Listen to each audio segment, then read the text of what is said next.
Capítulo 38. Fez também o altar do holocausto de madeira de acácia, de 5 côvados era o seu comprimento, e de 5 côvados a sua largura, era quadrado, e de 3 côvados a sua altura. E fez-lhe as suas pontas nos seus 4 cantos, da mesma peça eram as suas pontas, e cobriu de cobre. Fez também todos os utensílios do altar, os cinzeiros, e as pás, e as bacias, e os garfos, e os braseiros, todos esses pertences fez de cobre.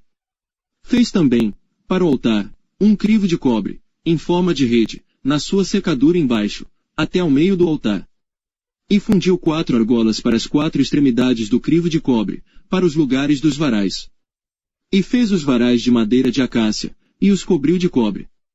E pôs os varais pelas argolas aos lados do altar, para com eles levar o altar, fê-lo oco e de tábuas.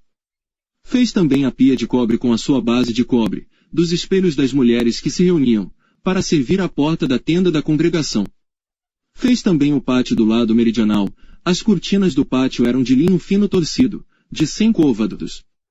As suas 20 colunas e as suas 20 bases eram de cobre, os colchetes destas colunas e as suas molduras eram de prata. E do lado norte cortinas de 100 côvados, as suas 20 colunas e as suas 20 bases eram de cobre, os colchetes das colunas e as suas molduras eram de prata. E do lado do ocidente cortinas de 50 côvados, as suas colunas 10, e as suas bases 10, os colchetes das colunas e as suas molduras eram de prata. E do lado leste, ao oriente, cortinas de 50 côvados. As cortinas de um lado da porta eram de 15 côvados, as suas colunas 3 e as suas bases 3. E do outro lado da porta do pátio, de ambos os lados, eram cortinas de 15 côvados, as suas colunas 3 e as suas bases 3. Todas as cortinas do pátio ao redor eram de linho fino torcido. E as bases das colunas eram de cobre, os colchetes das colunas e as suas molduras eram de prata, e o revestimento dos seus capitéis era de prata, e todas as colunas do pátio eram cingidas de prata. E a cobertura da porta do pátio era de obra de bordador, de azul, e de púrpura, e de carmesim, e de linho fino torcido, e o comprimento era de 20 côvados, e a altura, na largura, de 5 côvados, conforme as cortinas do pátio.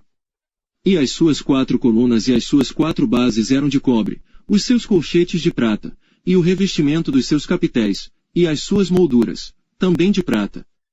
E todas as estacas do tabernáculo e do pátio ao redor eram de cobre. Esta é a enumeração das coisas usadas no tabernáculo do testemunho, que por ordem de Moisés foram contadas para o ministério dos levitas, por intermédio de Itamar, filho de Araão, o sacerdote. Fez, pois, Bezalel, o filho de Uri, filho de Hur, da tribo de Judá, tudo quanto o Senhor tinha ordenado a Moisés. E com ele Eliabe, filho de Aizamaque, da tribo de Dan, um mestre de obra, engenhoso artífice, e bordador em azul, e em púrpura e em carmesim e em linho fino. Todo o ouro gasto na obra, em toda a obra do santuário, a saber o ouro da oferta, foi 29 talentos e 730 siclos, conforme ao ciclo do santuário.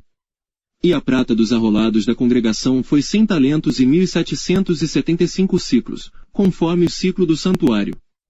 1 beca por cabeça, isto é, meio ciclo, conforme o ciclo do santuário, de todo aquele que passava os arrolados, da idade de 20 anos para cima, que foram 603.550.